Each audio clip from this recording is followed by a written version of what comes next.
सर्वप्रथम सर्वांना नतमस्तक होऊन या सैनिकाचा जय. आपल्याला सर्वांना माझ्या पहिल्या वक्त्यांनी सांगितलं की राष्ट्रपिता महात्मा क्रांती महात्मा ज्योतिबा फुले विश्ववंदनीय परमपूज्य डॉक्टर बाबासाहेब आंबेडकर यांच्या संयुक्त जयंती निमित्त हा कार्यक्रम चाळीसगावच्या काही शुभचिंतकांनी ठेवलेला आहे. विषय आहेत कार्यक्रमाचे शेतकरी जागृती संवाद किंवा शेतकरी बचावला टीम जरी म्हटलं तरी चालेल. कारण शेतकऱ्याच्या जीवावर निवडणुका लढल्या जातात. शेतकऱ्यांना सांगितलं की तुमची 100% कर्जमाफी होईल, अजून सुद्धा कर्जमाफी झालेली नाही. दर 5 वर्षांनी विधानसभा येते, राज्यसभा येते. जसा एकलव्याचा द्रोणाचार्याने अंगोठा कापून घेतला होता तसं आपलं बोट कापून घेतलं जातं आणि नात्या गोत्यांना दाखवून नात्याला गोत्यात आणणारी हे पुढारी नात्या गोत्याचा विषय काढून जातीवातीचा विषय मांडून मतदान करून घेतात. आपले कार्यकाच बंद करतात आणि आपल्याशी विषय सोडतात. त्यामुळे नात्या गोत्याकडे न बघता जातीपातीकडे न बघता शेतकऱ्याला पुढे करा. शेतकरी ज्यावेळेस तुमचा शासक बनेल, पुढारी बनेल, नेता बनेल, आमदार बनेल, तेव्हाच तो शेतकऱ्याच्या व्यथा समजू शकेल. का या लोड शेडिंगच्या परिस्थितीमध्ये बिबट्याच्या काळामध्ये माझा शेतकरी कुठेही न बघता रात्री पाणी भरायला जातो आणि तिथून त्या काळ्या मातीतनं माल पिकवला, चाळीसगाव कृषी उत्पन्न बाजार समितीला आला की ती मालाची व्हॅल्यू कमी होते आणि त्या शेतकऱ्याला ते सर्व चित्र बघून आत्महत्या करावी लागते. आत्महत्या करायला प्रवृत्त कोण आहे? नेता नगरी आहे. हे सर्व निवडून आलेले पुढारी आहेत. कारण हे बोलायचं नाही. हे सर्वप्रथम यांनी महसूल विभागाने 120 रुपये एका क्वार्टर मागे वाढवले दारू मागे. कारण तो महसूल कोणाला मिळतो? शेतकऱ्याला मिळतो. 2000 रुपये देऊन 1500 रुपये देऊन त्या लाडक्या बहिणीचं बोट कापून घेतो, मतदान करून घेतो, पण त्या शेतकऱ्याच्या कपाशीला 10,000 भाव देऊ शकत नाही. ही सत्यता ओळखा. म्हणजे त्या ताईला 1500 द्यायचे आणि 1200 रुपये सिलेंडर करायचे आणि त्याच ताईला त्या सिलेंडरवर स्वयंपाक करावा लागतो. म्हणजे तिकडून द्यायचे आणि इकडून खायचे. तर परिस्थिती ओळखा, माणसं ओळखा, शेतकऱ्याला शासक बनवा. छत्रपती शिवरायांच्या स्वराज्यामध्ये कुठलाही औद्योगिक क्रांती होती का? जेसीबी होतं का? ट्रॅक्टर होतं का? तरी माझा एकतरी शेतकरी राजांच्या काळात आत्महत्या करत होता का? सर्व तुमच्या जवळ राहून शेतकरी आत्महत्या करतोय. 50 एकर वाला सुद्धा रस्त्यावर आहे. माझे गुरुवर्य मार्गदर्शक आणि मराठा क्रांती मोर्चाचे किंवा मग या चाळीसगाव तालुक्याची सत्य बोलणारे मुलुक मैदान तो दिलीपदादांनी आताच सांगितलं की शेतकऱ्याने आत्महत्या करू नये. यांना आत्महत्येशी यांना प्रवृत्त करा सगळ्यांना की तुमच्या मतदानाचा फक्त ते फायदा उचलतात, नात्या गोत्याचा विषय करतात आणि निवडून आल्यावर आम्ही कोण तुम्ही कोण त्यांना बोलायला सुद्धा तेव्हा टाइम नसतो. म्हणून माझी विनंती आहे की हे विषय केव्हा थांबतील? जेव्हा तुमच्या माझ्या मधला तिकडे मुंबईला जाईल किंवा दिल्लीला जाईल ना, तेव्हा तुमच्या व्यथा समजू शकेल. हे निश्चित अंतकरणापासून एक सैनिकाचं मनोगत आहे. लाल बहादूर शास्त्रींनी आपल्या कार्यकालमध्ये सांगितलं होतं, जय जवान जय किसान. का की तुम्ही मला सांगा 2 वर्ष कलेक्टर ऑफिस बंद होतं, मंत्रालय बंद होतं, संसद बंद होतं, पण माझा शेतकरी थांबला का केविड मध्ये? तो शेतात जात होता ना. आणि त्याचाच मुलगा तिकडे फौजी आहे बाउंड्रीवर. म्हणजे बाप त्या काळ्या मातीशी लढतो, मुलगा बाउंड्रीवर फौजी आहे. म्हणून जय जवान जय किसान. या वर्ल्ड मध्ये बरेचसे देश आहेत. प्रत्येक ठिकाणी वेगवेगळ्या कंपन्या तयार झाल्यात, पण अन्न पिकवण्याची कंपनी अजून तयार झालेली नाही बरं का, आणि ती होणार पण नाही. माझा शेतकरी या काळ्या मातीतनं जेव्हा उभेल तेव्हा राष्ट्रपती पर्यंत जेवेल आणि माझा सैनिक जेव्हा सीमेवर जागेल तेव्हा आपल्या घरट्यात आपण शांततेने झोपू. म्हणून जेवताना माझ्या शेतकऱ्याला आठवण करा, रात्री झोपताना माझ्या सैनिकाला नमन करा. का हा देश बहुजनांचा आहे. बहुजन हे सदैव हे देशाचे कर्ते धरते आहेत आणि यांनाच कुठेतरी डावललं जाते. त्याच्यामुळे आपण 12 बलुतेदार 18 पगड जाती एकत्र येऊन जर तुम्हाला शेतकरी जिवंत ठेवायचा असेल तर तुम्हाला सर्वात पहिले माझी विनंती आहे, शेतकऱ्यामधला शासक बनवा लागेल. तरच तुमचा फायदा आहे. मी आत्मविश्वासाने सांगतो. कुठल्याही पक्षाविषयी बोलत नाही, राजकारणाविषयी बोलत नाही, कुठल्या पुढाऱ्याचं नाव घेत नाही, पण नानासाहेब मोरे साहेब बापू ही सत्यता आहे, ही तुम्हाला मानावी लागेल. का की मला तुम्ही सांगा शेतकऱ्याची परिस्थिती आजची काय?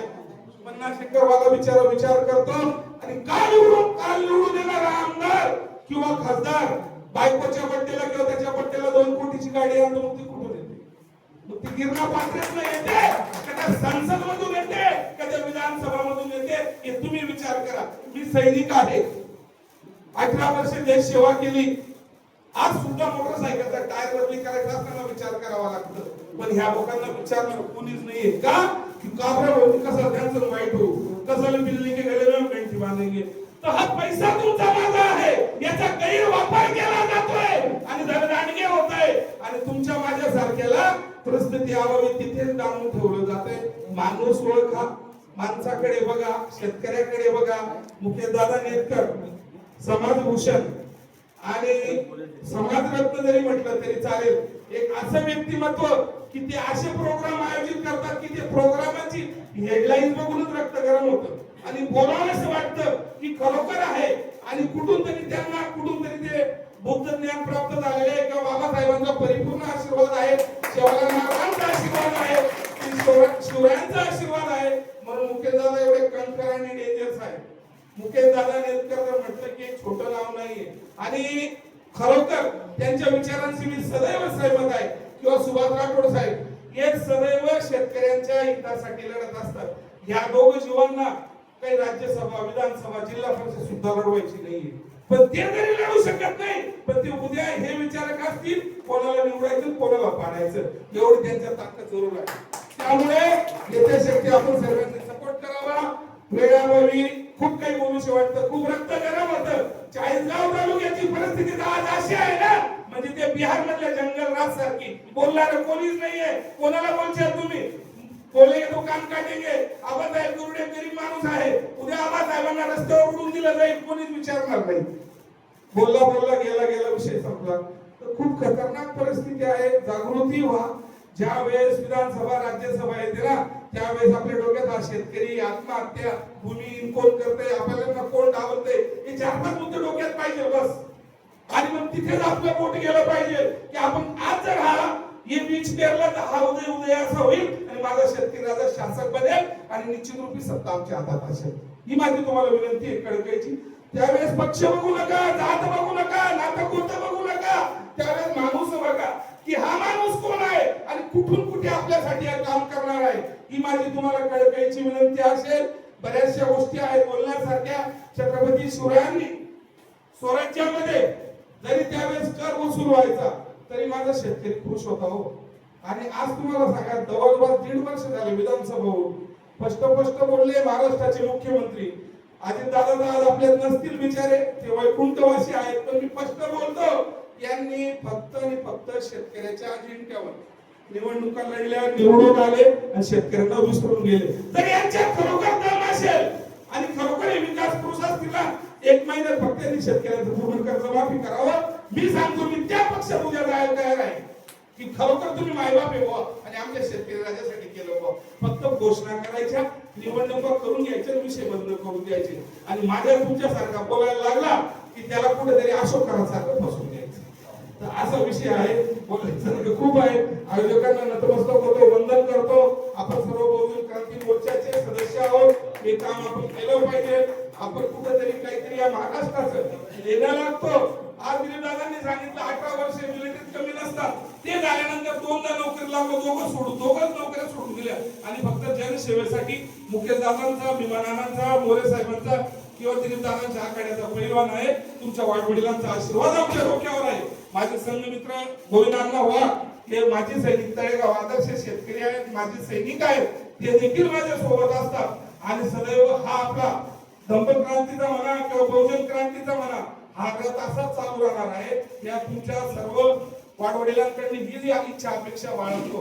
आबासाहेब म्हणून एक छोटंसं नाव आहे. तुमचा आशीर्वाद आमच्या डोक्यावर असावा. तुमचा आशीर्वाद असला म्हणजे आम्हाला बोलायला प्रेरणा मिळते आणि जनता जनार्दन जे करेल तेच होईल. त्यामुळे जनता जागृत करा. आणि या काय म्हणतात त्या झोपेल कोणी त्यांनी झोपाडी द्यायची, झोपेल कोणीच नाहीचे, सर्व जागृत आहे. पण वाद कोण झाली, अंगड कोण करी, मोकळं कोण कोणी. त्यामुळे माझी तुम्हाला विनंती आहे, जागृत व्हा. आपल्याशी तालुक्यात काय घडतंय याला वाचा बोला.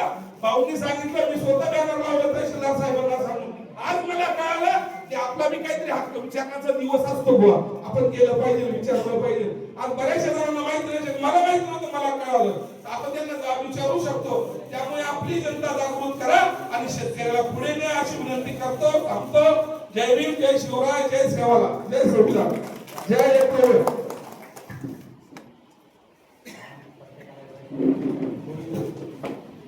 हॅलो.